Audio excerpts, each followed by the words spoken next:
à toutes et tous, bienvenue dans Rencontre. Cette année marque le 55e anniversaire de l'établissement des relations diplomatiques entre la France et la Chine. Quelles sont les grandes étapes du développement de cette relation et comment se porte-t-elle aujourd'hui? Nous allons en discuter avec notre invité.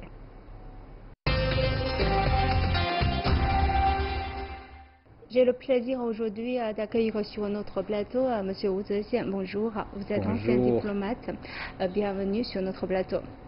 Alors, cette année marque le 55e anniversaire de l'établissement de la relation diplomatique entre la France et la Chine. C'est l'occasion d'évoquer, bien sûr, le moment historique où les deux pays ont décidé de nouer cette relation diplomatique. Donc, avec du recul, quel regard portez-vous aujourd'hui sur cette décision? En effet, c'était un moment historique. C'était une décision historique prise par le général de Gaulle et le président Mao. Bon. Mais pourquoi on dit une décision historique? Il faut tenir compte du contexte international. 1964, c'était encore en pleine guerre froide. Donc le monde subissait justement une situation marquée par la confrontation idéologique. Confrontation non seulement idéologique, mais pratiquement dans tous les domaines. Il y avait une rivalité ou une compétition entre guillemets entre deux blocs sur tous les plans, économique, militaire, social, etc., etc. Bon. Alors la France, qui était considérée comme l'un des principaux pays du camp occidental, alors la Chine, c'était un grand pays qui faisait partie, bon, entre guillemets, du camp socialiste, à l'époque dominé plus ou moins par l'Union soviétique. Or, ces deux pays d'importance exceptionnelle ont fait une décision qui a vraiment étonné les deux camps. Les deux camps. On a vu dans la presse et certaines presses américaines qualifient cette décision comme un coup de tonnerre. Oui, certaines presses n'hésitaient même pas à dire que c'était comme une bombe atomique sur le plan politique. Bon. Mais cela signifie qu'en effet, c'était quelque chose d'extraordinaire. Extraordinaire dans le sens où justement cette décision a permis d'ouvrir une brèche de ce rideau de fer, parce que c'était le mot utilisé pour qualifier le camp de l'Est. Bon, mais en fait, un rideau de fer, c'est certainement quelque chose qui sépare les deux camps. Donc, c'était quelque chose qui a permis une déchirure de cette situation de blocage, de confrontation, etc. Ça a permis donc à une évolution progressive, mais tout à fait positive de la situation internationale, marquée par justement par cette confrontation après la Deuxième Guerre mondiale. C'était pour cette raison qu'on qualifiait déjà à l'époque une décision historique, mais aujourd'hui avec le recul, on dit toujours que c'était une décision exceptionnelle, historique, prise par deux grands hommes qui avaient justement une vision stratégique et historique. Alors vous avez évoqué l'influence de ces décisions pour la situation géopolitique dans son ensemble, mais quelle est la signification de ces décisions à l'époque pour la Chine et pour la France? Bon, alors c'était très intéressant de voir justement, spécifiquement, la situation des deux pays qui ont pris cette décision. Alors, comme je vous ai dit tout à l'heure, la France était considérée comme l'un des principaux pays du monde occidental. Or, la France est un pays qui est très jalouse de son indépendance, tout comme la Chine d'ailleurs. Bon. Alors, la France, il faut vous rappeler que après la Deuxième Guerre mondiale, le général de Gaulle a toujours voulu défendre l'indépendance de la France sur le plan diplomatique, sur le plan même militaire, vis-à-vis justement du leadership américain. Il faut vous rappeler que 2 ans après la décision qui a abouti à l'établissement des relations diplomatiques entre la France et la Chine, la France est retirée du commandement intégré de l'OTAN. Du coup, le siège de l'OTAN a dû déménager de Paris à Bruxelles. Ben, vous voyez la France, donc c'était vraiment un cas exceptionnel dans le camp occidental. La Chine était à peu près de même nature, parce qu'à l'époque, l'Union soviétique imposait justement une sorte de l'hégémonie, voilà, au camp dit socialiste.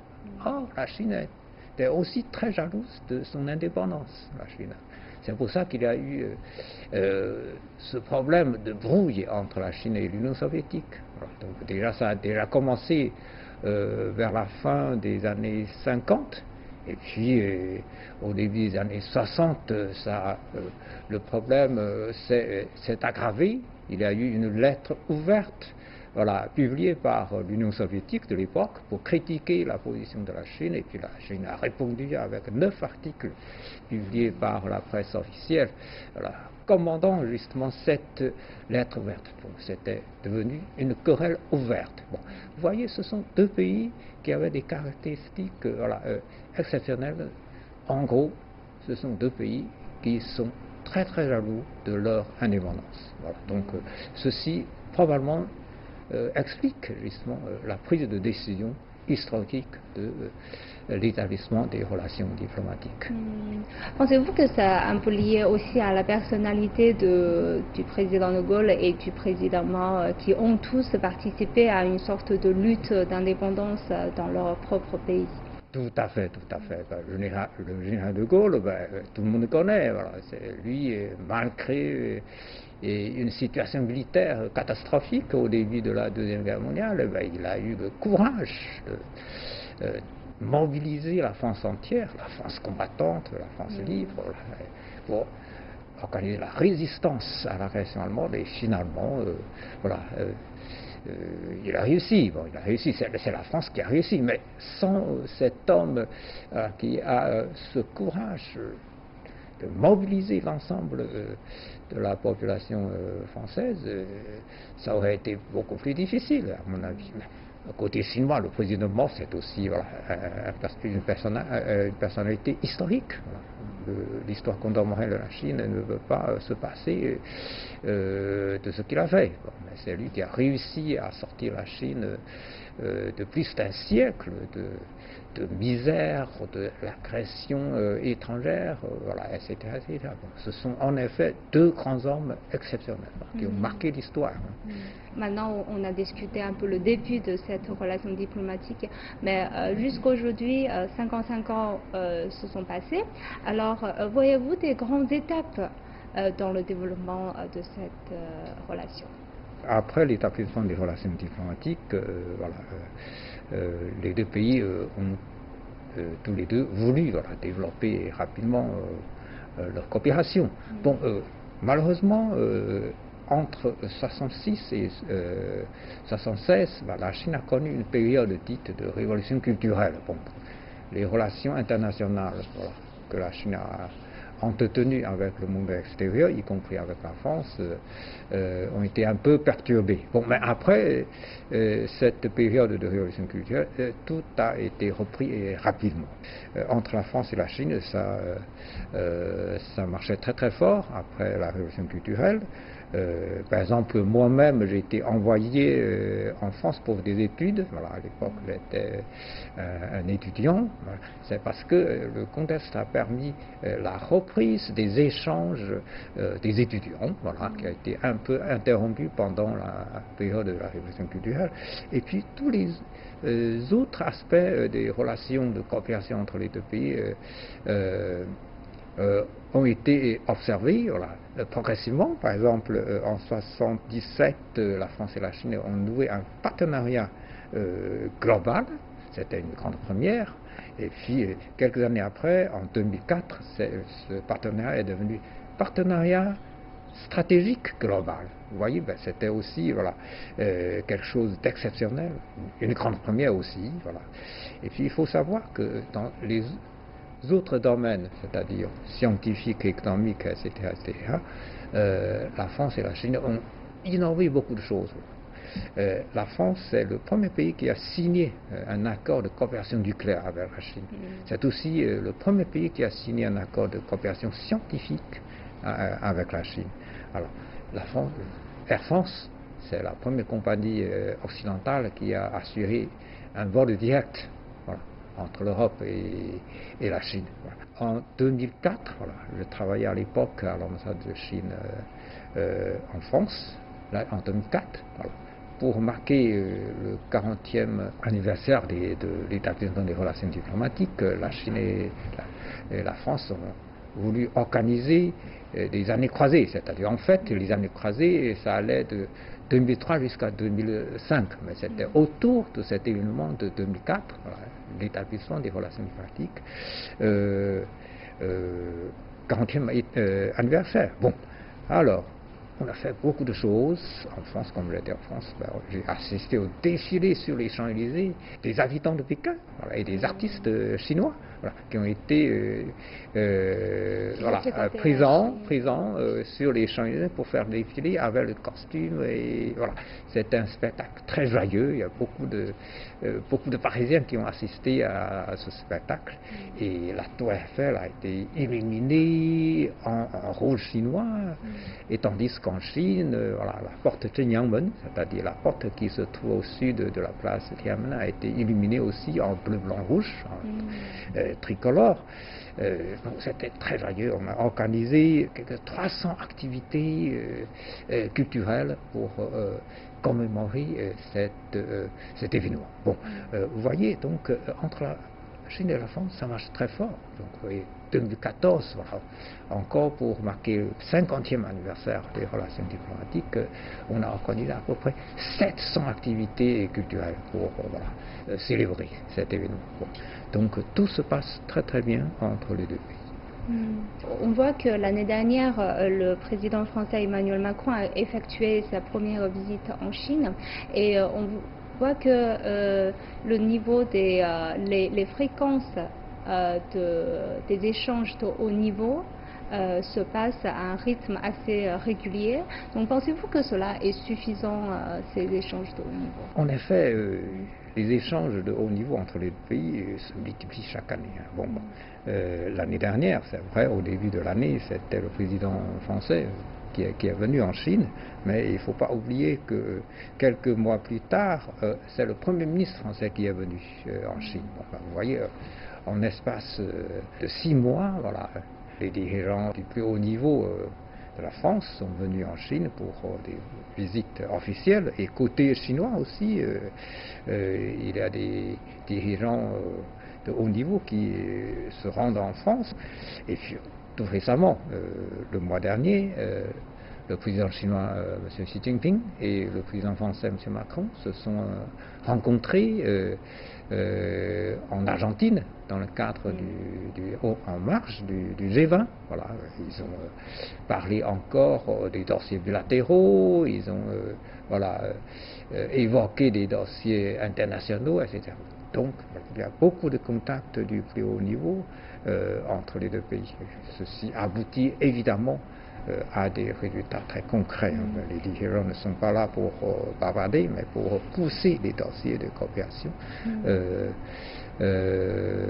très précis, voilà, dans tous les domaines. En fait, vous avez évoqué les dossiers bilatéraux. Quand on parle d'une relation bilatérale, on pense évidemment à des dossiers économiques. Voilà, donc quels sont aujourd'hui les domaines de coopération économique qui existent entre les deux pays? Cela touche pratiquement tous les domaines.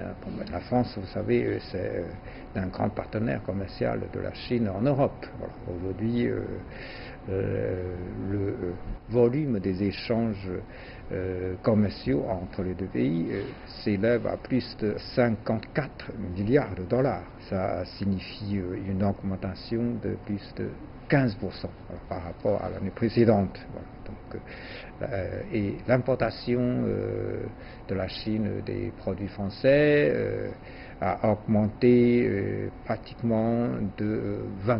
Voilà.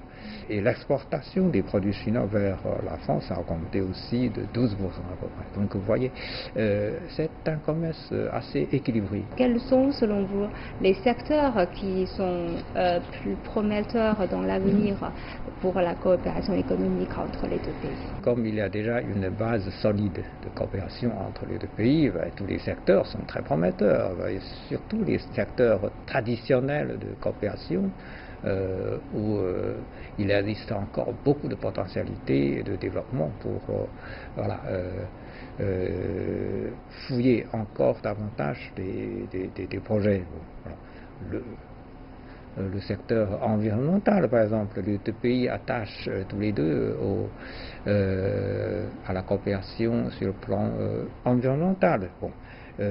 D'ailleurs, dans la déclaration commune des deux présidents, qui a été publiée au moment de la visite du président Macron en Chine au début de l'année dernière, les deux chefs d'État ont évoqué plusieurs aspects de la coopération dans ce domaine, par exemple protéger la biodiversité, développer la coopération dans l'énergie propre, et puis dans le domaine aéronautique, voilà, il y a aussi beaucoup à faire. Voilà. Donc il y a déjà un projet important qui est l'usine de rassemblage de Airbus 320 à Tianjin. Voilà, c'est un projet phare de la coopération aéronautique entre la France et la Chine, malgré le fait que c'est en fait une coopération Europe-Chine, puisque Airbus c'est un consortium européen, mais la France pilote toujours ce consortium, puisque le siège de Airbus se trouve en France. C'est le pays qui anime le plus cette entreprise. Et puis la France et la Chine ont aussi signé un accord en 2015, un accord pour la coopération au tiers marché. Voilà. Ça c'est aussi très intéressant parce que la France et la Chine ont en effet beaucoup de potentialités de travailler sur le marché tiers. Voilà. Donc, il y a déjà un centre nucléaire qui a été fait en Angleterre. Voilà, il y en a en fait, il y en a trois. Le premier est déjà en chantier, voilà. On a déjà démarré. Voilà. Il paraît que c'est le plus grand chantier aujourd'hui en construction en Europe. Voilà. C'est gigantesque. Il y en a un deuxième qui est toujours en phase de préparation. Il y en a aussi un troisième qui est prévu aussi. Donc d'ici quelques années, ce sera bouclé. Donc il y a 3 centrales nucléaires en Grande-Bretagne qui seront faites par la coopération sino-française. Bon, ça c'est vraiment un exemple très illustratif, voilà, pour montrer la coopération entre la Chine et la France sur le marché tiers. En fait, vous avez évoqué tout à l'heure de la coopération entre la France et la Chine dans le cadre de la COP21, dans le cadre de la protection de l'environnement. En fait, quels sont les grands dossiers internationaux que les deux pays défendent ensemble aujourd'hui? Justement, d'abord, c'est ce dossier concernant la protection de l'environnement. Vous savez, la France a initié justement la première conférence de la lutte contre le changement climatique. C'était Paris COP21. Bon. Alors, la Chine, c'était le président chinois, M. Xi, qui est allé justement assister à ce sommet. Voilà. Et puis la Chine a toujours appuyé cette initiative française, mais qui est appuyée aussi par toute la communauté internationale. Bon, l'année dernière, c'était le vice-premier ministre chinois, M. Ma Kai, qui est allé au sommet de financement de la lutte contre le changement climatique qui a eu lieu toujours à Paris. Voilà, c'était une deuxième initiative consécutive à la première pour pousser davantage la coopération internationale sur le plan de la protection contre la pollution. Bon.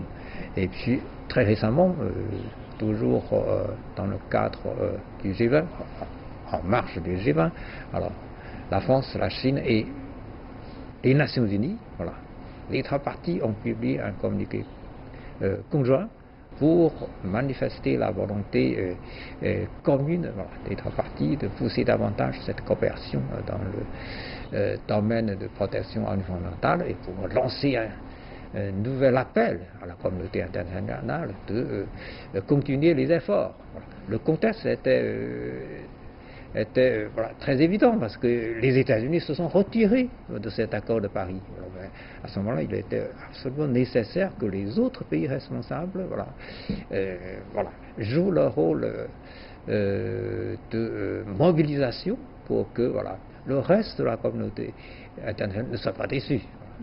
Donc vous voyez, ça c'est déjà un domaine important. Et puis sur le plan aéronautique, bon, on a cité l'exemple de Airbus. Bon, c'est aussi un dossier qui concerne l'Europe et la Chine. Ça c'est dans le domaine économique, mais justement dans le domaine économique. Aujourd'hui, on est en train de constater voilà, une montée en puissance du protectionnisme et de l'unilatéralisme. Bon, voilà.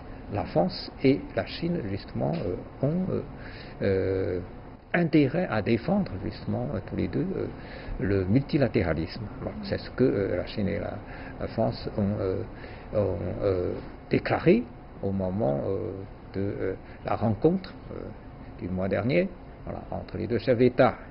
Tous les deux ont manifesté leur volonté commune de défendre voilà, le libre-échange, de défendre le système multilatéral du commerce international, etc. etc. Bon, ça c'est aussi un domaine important mais qui est lié à la coopération économique. Alors, vous voyez, pour tous ces dossiers internationaux voilà, d'importance majeure, la Chine, la France peut faire beaucoup de choses. Alors sur le plan culturel, parce que vous avez évoqué tout à l'heure au début de l'émission les années croisées, c'est un exemple assez marquant. Et aujourd'hui, quels sont les échanges culturels qui se développent entre les deux pays? Bien sûr, il y a des années, voilà. Des années phares, c'est-à-dire des années où on doit célébrer voilà, l'anniversaire de tel ou tel événement. Bon, ben là, on fait beaucoup d'efforts pour concentrer voilà, certaines activités culturelles. Mais durant les années ordinaires, il se passe aussi beaucoup de choses. De temps en temps, chaque année, par exemple, il y a le festival de cinéma. Voilà. Français en Chine et chinois en France. Et c'est très intéressant. J'ai eu l'occasion de regarder des films français, ça m'a toujours fait plaisir. Bon, des histoires sont souvent très émouvantes. J'apprécie bien les films français parce que voilà, ce sont des films qui font réfléchir, voilà, qui font réfléchir sur la vie, voilà, sur la vie humaine, etc. C'est très intéressant. Et puis, bah, vous savez, la culture française est très appréciée par les Chinois. Le président Xi Jinping lui-même, il a évoqué ses intérêts pour la littérature et la culture française au moment de son discours célébrant le 50e anniversaire de l'établissement des relations diplomatiques. Vous voyez, bon, beaucoup de Chinois aiment bien non seulement les films, mais aussi les livres, les œuvres classiques de la littérature française. Donc entre la Chine et la France, les échanges culturels, bon, ça marche très très fort. À part les festivals des cinémas, il y a aussi des expositions qui sont formidables. Il y a eu des expositions des œuvres de Louvre qui ont eu lieu au Musée national de Chine, à côté de la place Tiananmen. Il y a eu aussi des œuvres de Rodin qui est venu en Chine,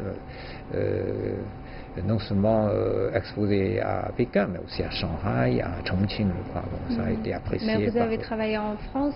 Est-ce que le public français a suffisamment de connaissances sur la culture chinoise? Tout à fait. Je crois que les Français aiment bien la culture chinoise aussi. Bon, voilà. Je me rappelle qu'il y a eu, par exemple, les œuvres de la Cité interdite, voilà, qui ont été exposées à la mairie de Paris. Voilà, ça a attiré beaucoup de gens. Voilà, je crois qu'après, il y a eu d'autres œuvres historiques, voilà, les œuvres d'art de l'époque des reines qui ont été exposées en France. Bon. Et il y a un musée d'ailleurs d'art oriental à Paris, voilà, qui a beaucoup de succès, voilà, donc, et où il y a pas mal d'objets chinois, voilà, d'objets archéologiques chinois. Bon. Donc je pense que les Français ont aussi un goût voilà, pour la culture et la civilisation chinoise, voilà, tout comme les Chinois qui aiment bien voilà, la culture française. Comment voyez-vous pensez-vous qu'il y a peut-être une rupture, parce que vous avez dit que les œuvres exposées en France sont plutôt les œuvres classiques dans les œuvres d'art. Donc, est-ce qu'il y a un risque que les Français ont une connaissance plus profonde de la Chine antique que la Chine contemporaine?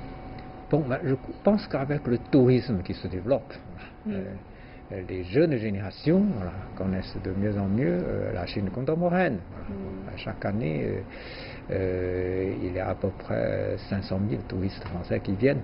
Enfin, bon, il n'y a pas que les touristes, il y a aussi des jeunes Français qui viennent voilà, voir la Chine pour des soucis professionnels. Il y a des Français qui viennent pour des entreprises françaises, il y a des jeunes Français qui viennent étudier le chinois aussi. C'est vrai, bon. Il y a de plus en plus d'étudiants français sur le campus en Chine, je comprends. Tout à fait, tout à fait. Je crois qu'aujourd'hui on compte à peu près 10 000 étudiants français en Chine, voilà. Tandis qu'on compte aussi plus de 40 000 étudiants chinois en France. Bon, donc entre les jeunes générations, alors le courant passe aussi. Hein, bon, il n'y a pas de souci parce que voilà. Il faut compter sur ces échanges directs. Évidemment, évidemment. La jeunesse, ils ont certainement des points communs voilà, entre eux. Alors, parlant de la jeunesse, on pense surtout à la perspective de l'évolution de cette relation. Donc, aujourd'hui, on est à 55e anniversaire de cette relation. Et comment voyez-vous la suite de développement de la relation sino-française? Ça va certainement continuer, puisque on s'est déjà engagé dans de très bonnes voies, voilà, pour notre coopération. Donc à l'avenir, il n'y a aucune raison de voir le changement. Voilà. Donc on va continuer à pousser la coopération. Il y a beaucoup de choses à faire, par exemple dans le domaine spatial. Voilà. On vient de réussir le lancement l'année dernière. On a réussi à lancer dans le cadre de coopération franco-chinoise, voilà, un satellite, d'observation océanique. Voilà. Donc, les deux chefs d'État se sont adressés des messages de félicitations. C'était, d'après les experts, c'était très important pour observer l'évolution, le mouvement océanique dans le but de prévenir des catastrophes, dans le but de mieux protéger le climat, voilà, dans le but de mieux utiliser justement les ressources océaniques, etc. Bon, alors, on a réussi à lancer un satellite l'année dernière, mais on prévoit un autre satellite. Voilà, un satellite dans 2 ans, il y aura un autre satellite lancé conjointement par la France et la Chine, voilà, dans la coopération bilatérale, un satellite de recherche astronomique. Donc, vous voyez, ça continue, voilà, aussi bien dans les domaines de haute technologie que dans les domaines classiques de coopération économique et financière. Le mois dernier, c'était au cours lors du dialogue du haut niveau économique et financier que j'ai évoqué tout à l'heure. Voilà. À l'issue au cours de ce dialogue, on a pratiquement passé en revue tous les domaines de coopération et on a publié un communiqué conjoint très long, voilà, qui retrace tous les domaines, voilà, de coopération entre la Chine et la France pour justement l'avenir de cette coopération voilà, entre les deux pays. Vous voyez, il y a beaucoup de choses qui sont en train de se faire, voilà, qui vont certainement animer voilà, nos relations bilatérales. Alors je vous remercie, Monsieur Wu Zesian, merci pour vos analyses. C'est un plaisir. Et je vous remercie d'avoir suivi notre discussion. À la prochaine.